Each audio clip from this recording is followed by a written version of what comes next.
Entonces, conocer a Jesús es importante. El estudio 1 habla de, o sea, cubre desde el capítulo 1 hasta el versículo 15, porque realmente el propósito de Marcos ahorita no es estudiar, es la cara de Dios. Jesús es la encarnación del Padre Celestial. Entonces la idea es conocer la persona de Jesús. Nosotros no seguimos una religión, no seguimos un libro, seguimos a una persona que es Jesucristo. Entonces aquí yo les invito realmente a mirar el texto bíblico, no todo lo otro que está alrededor, sino vamos al texto bíblico y vamos a entender lo que está diciendo el texto bíblico, ¿ya? Entonces, claro, es un cambio y ahí pedimos la ayuda del Señor. Y en todo caso, cada lección de estas es bastante larga. Solamente en una uno pudiera quedarse. Yo estoy luchando para dar el curso en la IEVI y a veces me dicen, pero esto debería durar 2 meses. La verdad, estoy con las justas logrando que llegue a 4 meses. ¿Entiende? Uno quiere rápido. La verdad, hoy día en nuestra cultura y etcétera, todo queremos veloz. Entonces también hay que decidir qué tan profundo, qué tan elaborado, ¿sí? Y Marcos es el evangelio más corto. Mateo es más largo, Lucas y Juan son más largos. Entonces ahorita vamos por el evangelio más corto. Entonces, por ejemplo, en esta primera porción, que es Marcos 1, del 1 al 8, esta es una porción que una normalmente se la salta. En el versículo primero, principio del Evangelio de Jesucristo, Hijo de Dios. Solo allí hay bastante información. Explica por qué. Hay una referencia a Isaías 43 y a Malaquías 3:1. Hay una razón por la que hay referencia a Malaquías y a Isaías. ¿Quién me da una respuesta? ¿Por qué?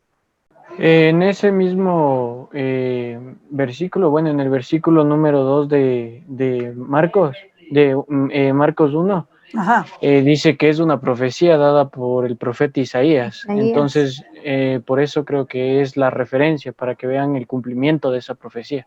¿Quién iba a venir? El Señor. Dice ¿Quién que es iba a el venir el Señor. Señor? ¿Quién es el Jesús. No, El Hijo de Dios. no. Mesías. ¿Quién iba a venir? O sea, primero nombra a Juan, que es la voz que clama en el desierto, Ya. que iba a preparar el camino para el Señor. Ok, si ustedes van a Malaquías 3:1 y van a Isaías 43, está hablando de que Jehová de los ejércitos, creador de los cielos y la tierra, viene. De eso está hablando.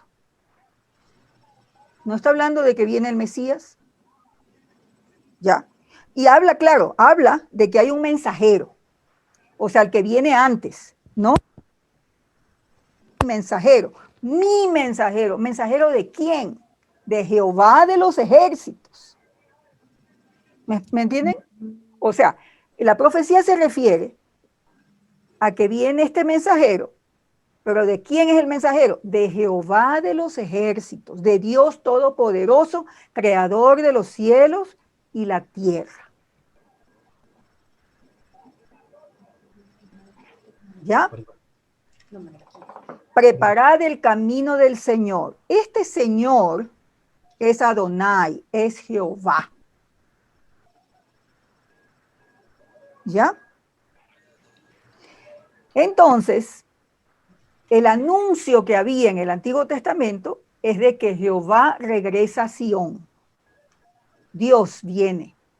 Entonces, lo que no se imaginaban es que venía encarnado, pues, en un humano, Jesús. ¿Ya? Entonces, es solo para explicar por qué razón hay estas referencias. Sí, que no las usan los otros evangelistas, usan otras cosas, pero siempre hay una referencia de que es Dios. Ya. ¿Estoy loca o no? ¿Les hace sentido lo que estoy diciendo o no? Si estoy chiflada, díganme, por favor. No, está bien. Ya. Entonces, claro, está el detalle, ¿no? Juan el Bautista es el que viene, ¿no? Es el Elías, es el que viene. Entonces, en la página 3 dice, justo cuando el pueblo esperaba que Dios mismo regrese, aparece Jesús frente a Juan. Ya. Entonces la pregunta dice, ¿cómo estar alertas al mover de Dios alrededor nuestro? O sea, nuestro Dios ha venido, su espíritu está aquí. Y nosotros podemos estar así con las pilas, con las antenitas paradas, porque Dios está por aquí, está moviéndose alrededor nuestro. Sí. Y a veces no vemos, no percibimos lo que está haciendo. ¿Ya? El bautismo de Jesús, algo que les llamó la atención del bautismo.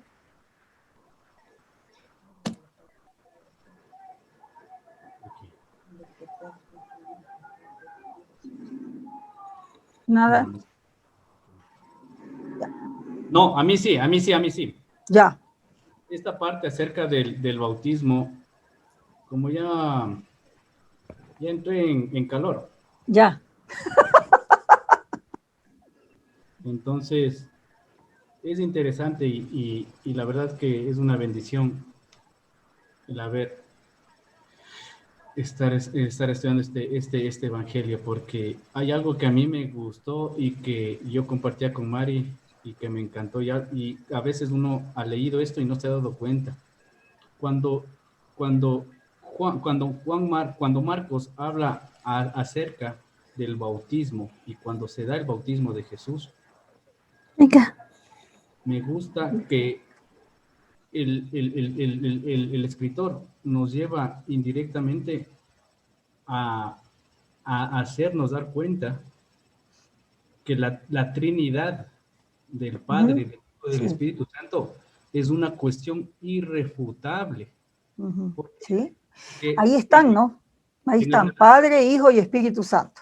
Exacto, en el relato habla acerca del Espíritu Santo en una forma de paloma, en un lenguaje totalmente figurado por el autor. Y después habla del Padre, porque dice la voz del Padre. Y después habla del Hijo, y más que eso, hace una referencia directa a su aceptación, a la aceptación que tiene el Padre con respecto a su Hijo Jesucristo. Sí. Entonces, esta partecita es, o sea, no hay a dónde irse. La Trinidad del Padre, del Hijo y del Espíritu Santo se hace totalmente evidente. Y justo dentro de lo que aquí tenía, yo le coloqué que para mí estos versículos son los más importantes para mi criterio de Marcos 1 con respecto a esta partecita que llamó bastante la atención. Muy bien. Esto hace referencia a, en algún momento pueden encontrarlo en también Isaías 42:1. Porque verán, el desafío, chicos, yo sé que eso es un cambio de mentalidad, pero vamos a hacerle la lucha. Jesús encarna la vocación de Israel. Jesús encarna a Israel. Ya. Entonces, el Hijo amado de Dios es Israel. Eso está en Isaías 42:1. ¿Sí? Y está en Éxodo, está en varios lugares. Entonces, cuando el Padre le dice a Jesús, este es mi Hijo amado, lo está reconociendo como el verdadero Israel. Este es mi Hijo. ¿Y por qué es importante? Porque el Hijo, Israel, es la descendencia de Abraham. Es de la simiente de Abraham que Dios resuelve el problema del mal. Sí, recuerden, la cúspide del mal está en Génesis 11. Entonces, después de Babel, Dios llama a Abraham y dice que de su descendencia serán benditas todas las naciones de la tierra y todos los... Ya. Ese es Israel. El Hijo amado es Israel. Isaías 42:1. O sea, es difícil eso que les estoy diciendo porque tenemos otro chip. Pero el chip bíblico es que Dios tiene un pueblo. Ese pueblo falló, todo lo que sea, pero hay un israelita que es Jesús, ¿ya? Que es el que cumple la vocación de la descendencia de Abraham, ¿ya? Entonces, ese es otro nivel de este evangelio y de todos los evangelios. O sea, si van a Mateo encuentran exactamente lo mismo. Es lo mismo en Juan, es lo mismo, sí. Eso no me lo inventé yo, o sea, eso está aquí. Por ejemplo, mi Biblia es una Biblia viejita, se llama la Biblia Antigua Versión Reina Valera de Sociedades Bíblicas Unidas. Es una versión, es una Biblia Reina Valera, que al pie del Evangelio, yo no les puedo mostrar, pero aquí dice Isaías 42:1. Está en mi Biblia de estudio. Entonces esto no es algo que me inventé yo. Esto ya. Entonces Isaías 42:1 dice, el siervo de Jehová. He aquí mi siervo, yo le sostendré, mi escogido, en quien mi alma tiene contentamiento, he puesto sobre él mi espíritu, él traerá justicia a las naciones. Hay dos niveles en Isaías.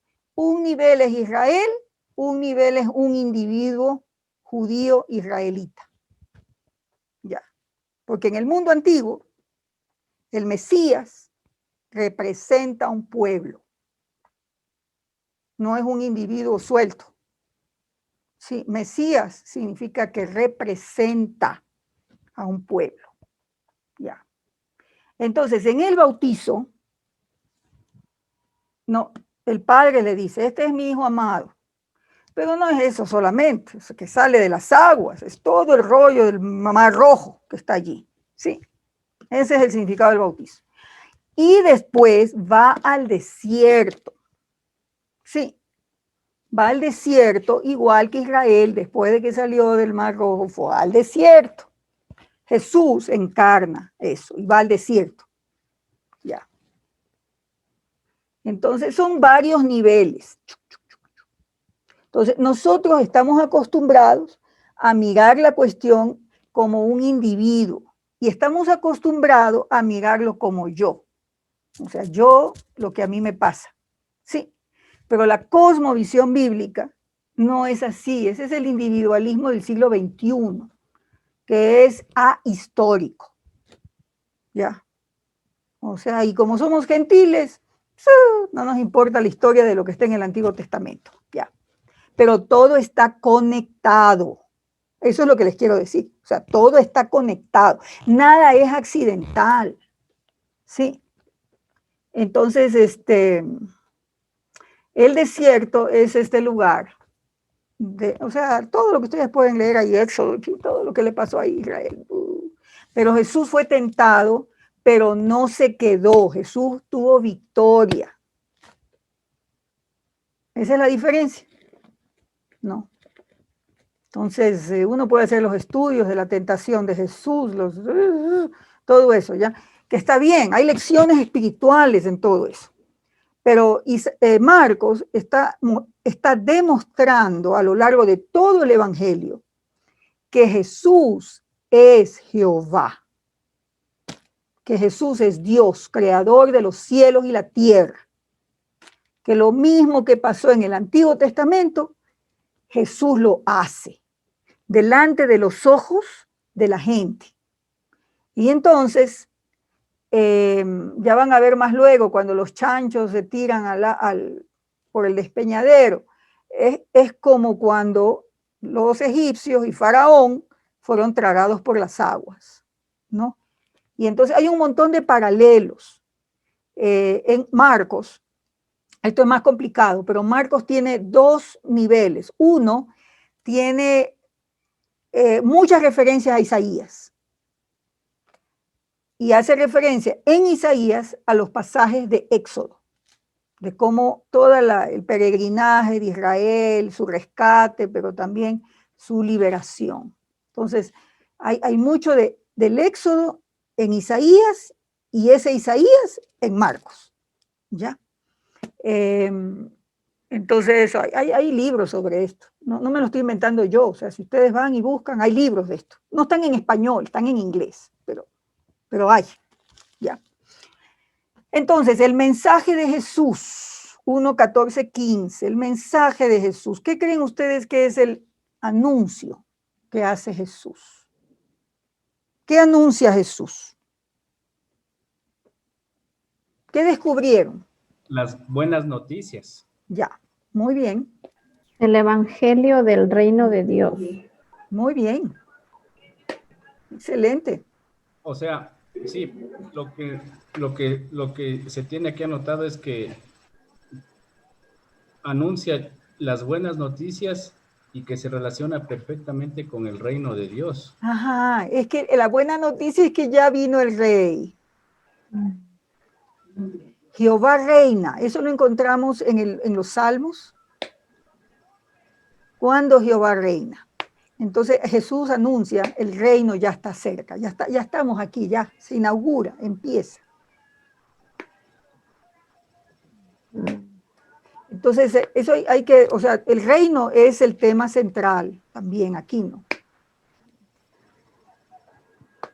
El reino de Dios. El reino de Dios. Entonces nosotros, queridos, no estamos perdidos en el espacio. O sea, el mundo está hecho pedazos, todo.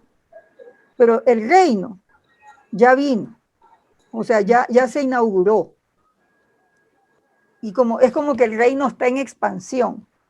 Y vendrá, cuando Cristo venga por segunda vez, es la culminación del reino y que todo ojo le verá. Pero nosotros estamos en ese periodo de tiempo entre la inauguración del reino. Imagínense como cuando alguien pone una bandera, ¿verdad? Y dice, este es territorio de Dios. Entonces ya está. Y está expandiéndose. ¿Cómo está expandiéndose? A través de nosotros. ¿Sí? Entonces el reino y Jesús fue anunciando el evangelio. ¿Qué es evangelio? Anuncio real. No es solo buenas noticias, es anuncio del nuevo rey. Anuncio del rey. Anuncio del rey, de que ya hay un rey. O sea, tiene esos dos significados, buenas noticias y también anuncio del rey. Entonces uno no puede seguir a Jesús sin asumirlo como rey. Qué bonito lo que dijo. ¿Me comprenden? No es solo la crucecita que tengo colgadita en el pecho, la fotito de Jesús. No, pues, es el rey. Sí, mi querido Diego. Y lo que usted dice, Pastor Anita, es interesantísimo porque yendo en el mismo sentido a lo que dice, el tiempo se ha cumplido y el reino se ha acercado. Y ahí dice, arrepentíos y creed en el evangelio. Entonces ahí hace mucho sentido lo que usted dice, que él es el rey, porque el rey en la antigüedad tenía toda la capacidad de exigir las cosas, no de pedir, de exigir. Y si no, exactamente. Chao, Lola. Miren, el evangelismo, que solamente es anunciar, se queda chiquito, porque evangelizar es anunciar que hay un rey y que la persona se arrepienta y diga, ya, yo vivo bajo este rey. ¿Se dan cuenta? Es un cambio de vida. Por eso es que dice arrepentíos. ¿Arrepentíos de qué? No solo de su mala vida. Es arrepentirse de haber seguido a otros dioses. O sea, es todo un acompañamiento, ¿no? Claro, y es darse cuenta. Todo o sea, un acompañamiento. Dejas la idolatría, dejas los otros dioses. El problema central es la idolatría, que no es a los estatuitas y a las... Es cualquier cosa que no sea poner al rey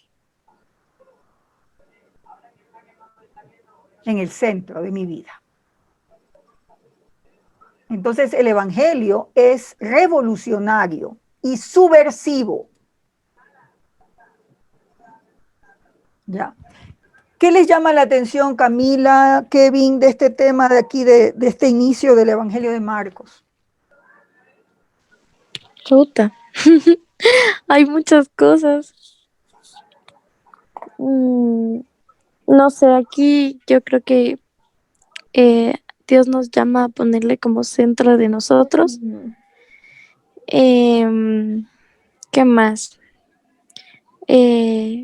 Convertirse verdaderamente, arrepentirnos y, bueno, más que nada conocer que Él ya está aquí desde antes que nosotros hayamos existido, Sí. hasta el fin, es el principio y el fin. Entonces, también, no sé, yo pienso que ya nos dice así como que ya tenemos la victoria y ahorita solo falta esperar hasta que Él regrese.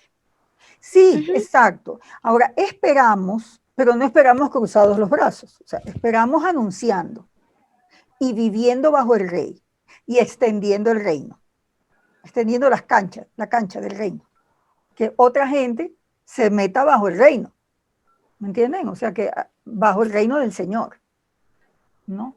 Entonces, Sí, esto, sí, Kevin. A mí, alguna de las cosas que me impactaron primero es que se cumple literalmente lo que estaba escrito hace cientos de años y Dios da, o sea, no es que se olvidó ni nada de eso, sino que literalmente cumple y lo cumple solamente de la manera en que Él lo sabe hacer. Perfecto. Aleluya. Y hay algo súper importante en donde literalmente también se ve que Jesús es Dios, o sea, se ve como decía Dieguito, porque Juan el Bautista, él acepta, por decir así, su mortalidad al momento en que dice que él solamente bautiza en agua, pero después de él vendrá uno que tiene el poder y la autoridad para bautizar en el Espíritu, que es algo brutal. Algo que no se había visto. Entonces, ahí se muestra todo el poder de Dios, todo el poder y la gloria de Dios, como rey, como el mismo rey. Gracias. Esa es la idea. Somos como esos Juanes chiquitos. Ajá. Sí. Bautizamos, llegamos hasta el agua nomás. O sea, yo no los quiero confundir más, pero ¿por qué bautizaba Juan? Estaba diciéndole a los judíos de manera simbólica, ustedes, judíos, hagan como que otra vez están saliendo de Egipto. Pasen otra vez por las aguas. Igual como Israel fue rescatado por Dios con mano poderosa, ustedes también. Por eso, métanse al agua, métanse al Jordán, así como también Israel pasó por el Jordán, ¿no? Así también ustedes háganlo, de manera simbólica. Las aguas entonces representan un cambio de vida. Exacto, exactamente, es un cambio de vida. Entonces, es decir, preparemos el camino. Juan estaba preparando el camino y les estaba diciendo a los judíos que le hacían caso, porque él era profeta, ¿no? Entonces, los que le hacían caso, vean, ustedes pasen por las aguas, sean ese pueblo rescatado, ¿me entiendes? ¿No? Y, o sea, estamos preparándonos porque Jehová viene. Y entonces cuando se bautiza Jesús, que también pasa por las aguas, viene el Espíritu Santo y la voz del Padre, que dicen, este es mi Hijo amado, yo lo reconozco, este es, ¿no? Entonces hay varios niveles, a eso acostúmbrense. En la escritura hay varias capas. Tengo varias hojas de papel aquí ya. Son varias capas, son varios niveles. Fíjense qué rica que es la escritura, para que hayan varios niveles. No pretendamos hacerlo todo, o sea, porque es que en un estudio nos demoraríamos 10 horas pues solamente en explicar los primeros 8 versículos de Marcos. Nadie aguanta tanto. Entonces uno le da varias vueltas. Ya, uno le da varias vueltas a lo mismo. Primero un nivel más sencillo. Y a los que tienen más hambre, un nivel más profundo. Y a los que tienen la capacidad de investigar, pues investigan más. Pero no todo uno lo comunica, porque las personas no están listas para todo. Lo interesante de Jesús es que él no solo enseñó, él hizo actos proféticos con su vida, ¿no? Y actos de servicio.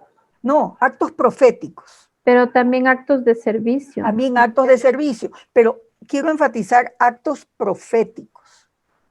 Es decir, lo que Jesús hacía físicamente tenía un profundo significado teológico.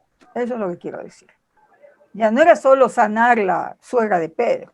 O sea, detrás de eso, él estaba mostrando a Dios mismo. Ya, Dios mismo aquí, presente, en acción, ¿no? El hecho de irse al desierto, ese es un acto profético. Pastora Anita, una consulta. O sea, lo que usted dice, ¿no es cierto? Que Jesús hizo esos actos proféticos y vemos cuántos milagros en la Biblia. Entonces, podemos decir que eso se cumple también en la eternidad, donde no hay llanto, enfermedad ni nada. Claro, claro. O sea, es un anticipo. Ya, y los milagros que Dios hoy nos usa. Si nosotros hoy, no sigo avanzando más, pero si nosotros hoy echamos fuera demonios, está bien, estamos liberando a alguien, pero también son actos proféticos en el sentido de que son un adelanto del futuro. ¿Me entienden? De que, no sé si decir un adelanto del futuro, porque hay sanidad física y cosas de esas, que son adelantos del futuro, pero también son actos de mostrar que Dios es el mismo, o sea que ya Satanás fue vencido. Entonces, desde ese punto de vista, son actos concretos. Ahora, estos de los actos proféticos, tienen que mirar a los profetas como Jeremías, como Ezequiel, o sea, el uno cocinaba en excremento, a veces le tocó acostarse de lado, o sea, esos son actos proféticos. O sea, lo que quiero decir es que con un acto X, detrás de eso hay unas verdades, ¿ya? Que uno pudiera dar un largo discurso, pero en vez de dar un discurso, hace algo físico, rompe una vasija, ¿me comprende? Entonces, detrás de eso, que nosotros quizás los maestros decimos una lección objetiva, ya, ¿no? Entonces Jesús fue al desierto 40 días. O sea, 40, se supone que Israel tuvo 40 o 42 estaciones en el desierto. Entonces, por eso es que Jesús fue 40 días. No es por gusto que son 40. ¿Ya? Entonces, todo tiene su vinculación con lo que le pasó a Israel. Y Jesús encarna. Qué amor para el pueblo de Israel. Sí, pero también no es solo amor, es la vocación. O sea, Dios no, como les digo, no es solo suficiente que Israel fracasó. O sea, sí fracasó, pero hay un judío obediente y ese es Jesús. Y alrededor de él se redefine el pueblo de Dios. Por eso es que Jesús llama a 12 apóstoles. No es por gusto que llama a 12. En el Antiguo Testamento eran 12 tribus. Jesús llama a 12 apóstoles. Y alrededor de los 12 se redefine el pueblo de Dios. Y ese es el nuevo Israel, el Israel de Dios. Ya no es Israel étnico, es en Cristo. ¿Ya? Eso a algunos les da ataque que diga lo que acabo de decir, pero bueno. Sí, Diego. ¿Dónde aprendió tanto, Pastora Anita? Pastora Anita, ¿cómo guarda tanta información?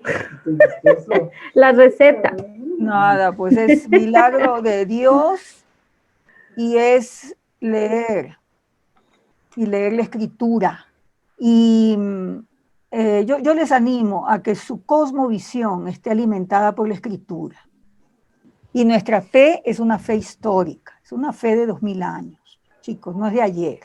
Entonces, bueno, el capítulo 1, del 1:14 al 9, todo habla del reino. Entonces van a mirar mucho del reino, enfóquense en esta cuestión del reino, ¿no? ¿Qué entienden ustedes por el reino?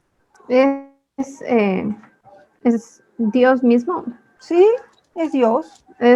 O sea, es su gobierno, es él.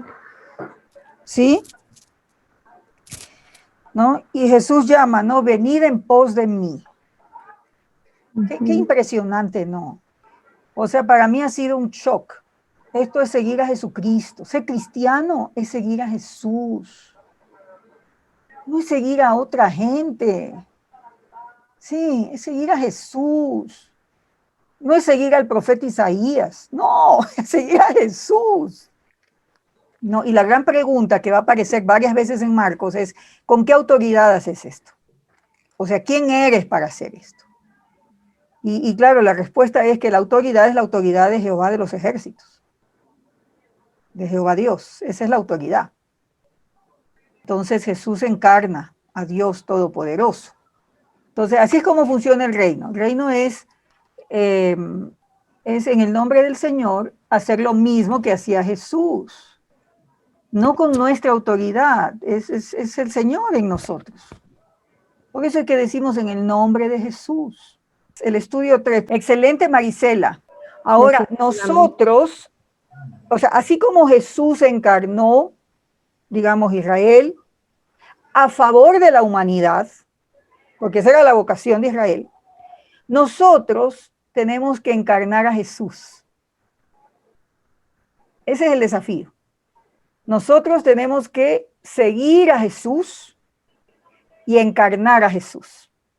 Ya. Eso todavía es más pesado todavía.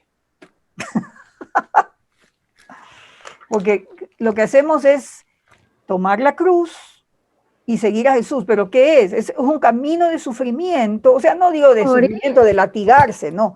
Pero es que seguir a Jesús es morir a uno mismo, exacto. Es ir en contracorriente y no vamos a hacer mis simpatía. O sea, no nos van a aplaudir por ser cristianos, no. O sea, seguimos el camino de Jesús, seguimos sus pisadas. O sea, quizás nosotros en nuestro entorno capaz la tenemos cómoda, pero nuestros hermanos cristianos chinitos, chútale, se la están viendo estrellas. Nuestros hermanos cristianos en Siria, en Líbano, chútale. Ya. ¿Algún comentario, muchachos? Kevin o Camila. Ya estamos cerca de despedirnos. Yo creo que quizás hasta aquí más o menos vamos a llegar. Pero así va a ser el estilo. Sí, Kevin. Yo me daba cuenta de algo que Jesús les enseñaba, no verbalmente, sí creo con el ejemplo, sí. Porque él mostraba que se tiene que ser luz en todo lugar y en todo momento. Por eso, a pesar de que, bueno, los que eran los fariseos y todo esto, que eran especialistas en la palabra, le criticaban por hacer maravillas en el día de reposo, por ejemplo. Sin embargo, Dios siempre el mejor lo que quiso es en todo momento, a pesar de cualquier cosa, siempre hacer el bien. Y eso les enseñaba que a pesar de que, por ejemplo, se esté en una ocasión como consideraban que era el Sabbat, que era, por decirlo así, que no se podía hacer nada más que lo que decía la ley, él se atrevía a sanar a la gente, a hacer el bien, y más bien dar el ejemplo de literalmente siempre ser luz en el camino, por decirlo así, en todo momento. Excelente, con actos prácticos, ¿verdad? Y mostrando que Dios está por encima de las cosas religiosas. Y esto los va a marear más, pero quizás mando un estudio de esto. Es que, verán, el sábado era, o sea, verán, hay un asunto, bueno, creo que sí lo han visto en algunos de los videos, y es que para Dios, o sea, Dios siempre ha querido estar en medio nuestro, entonces que no haya una línea divisoria entre cielos y tierra. Cielos es el lugar donde Dios vive, la tierra es donde nosotros vivimos, pero Dios siempre ha querido bajar y estar en medio nuestro. Un lugar donde desaparece la línea de cielos y tierra es el templo, pero no el templo nuestro, pues, sino el templo de Primera de Reyes 8, de Éxodo 40, donde se construye un templo o tabernáculo y Dios llena ese lugar con su presencia. Entonces Dios ha estado interesado en habitar en medio de su pueblo y que se borre la línea entre cielos y tierra, ¿ya? La línea se borra en Apocalipsis 21 y 22, ¿ah? Totalmente. Dios es el templo, o sea, ya. Pero el Sabbat, el sábado, era una forma de borrar la línea entre cielos y tierra, la dimensión de Dios y la dimensión del hombre, de manera que el Sabbat era como eternidad, como una dimensión de eternidad en tiempo, ¿ya? Esa era la importancia del sábado, el tiempo de Dios, pongámoslo de esa manera. Entonces Jesús demuestra que en el tiempo de Dios hay sanidad de enfermos, ¿ya? Que no es solo el sabbat simbólico, no, Dios, Él mismo, Jesús, Él es el sabbat, Él es el tiempo de Dios, ¿ya? Y hay otras dimensiones más que en algún momento podemos hablar, pero por ejemplo, para los judíos la Torá, la ley, era un lugar donde asimismo, era el encuentro con Dios, por decirlo, en la palabra, en la ley, ¿ya? Y Jesús dice, no, pues, yo soy, Él es Dios, pues. Entonces ya no está limitado a un lugar, no está limitado a un templo, Él es el templo, ¿sí? Y lo mismo con el sabbat, Él está por encima del sabbat, Él es la eternidad, Él es Dios mismo, ¿ya? Entonces, lo que les acabo de decir es bastante, después lo podemos masticar por ahí, alguna vez prediqué de esto, o 2 veces. Yo quisiera masticarle bien lo del sabbat. Sí, mija, yo te voy a mandar, antes que me olvide les voy a poner en el chat. Porque por más que rápido que quise anotar todo lo que usted dijo, sí, hay cosas que se quedan. Sí, es muy largo, o sea, de esto ha habido prédicas y eso sobre el tema, ¿no? Pero lo que quiero decirles es eso, o sea, Jesús es Dios, es la eternidad. O sea, el sabbat no es, o sea, el sabbat no es que es un día, como usted dice, Dios es el sabbat. Sí, o sea, el sabbat pretendía recordar, ¿me comprende? Era como parar en el tiempo, para recordar. Y era que es un día para el Señor. Exacto. Pero resulta Jesús, claro, viene Jesús, y él dice, yo soy, o sea, ya el novio está aquí, o sea, ¿me comprenden? O sea, él empieza a decir cosas que a uno se rasca la cabeza, ¿no? ¿Y cómo va a decir que ya el templo ya no es? O sea, eso lo van a mirar más luego, ¿no? Y luego él dice, no, pues, o sea, hay uno más grande que el templo que está aquí. Entonces, esa es la redefinición que hace Jesús alrededor de él. Esa es la cosa tremenda. Todo empieza a girar alrededor de él, porque él es Claro, Dios. es más o menos como el templo. Exacto. Algo físico, antes, ahora somos nosotros el templo del Espíritu Santo. O sea, yo lo que me doy cuenta es increíble y comparto lo que dice Kevin. La forma de Jesús es todo el tiempo accionar. O sea, todo el tiempo Jesús es la práctica. Jesús de Nazaret. Ya, él es la cara del Padre. ¿Se acuerdan que en Juan, no dice, el Evangelio de Juan dice en el capítulo 1, 14 o 12, dice, al Padre nadie le ha visto jamás, pero el Hijo, Jesús, le ha dado a conocer. Marcos es estudiar a Jesús.